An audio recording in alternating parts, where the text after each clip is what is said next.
ஆதியும் அந்தமுமானவரே அன்பின் வடிவே தேவனே சுதன் ஆவியாம் தேவனே மூவரு இறைவா தேவனே ஆதியும் அந்தமுமானவரே ஸ்தோத்திரம் ஏசையா.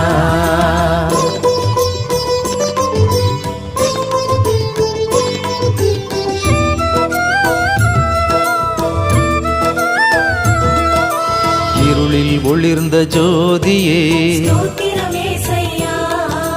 தந்தையின் அருளை பெற்றவரே வார்த்தை மனுவாய் வந்தவரே உயிரில் கலந்த தேவனே ஆதியும்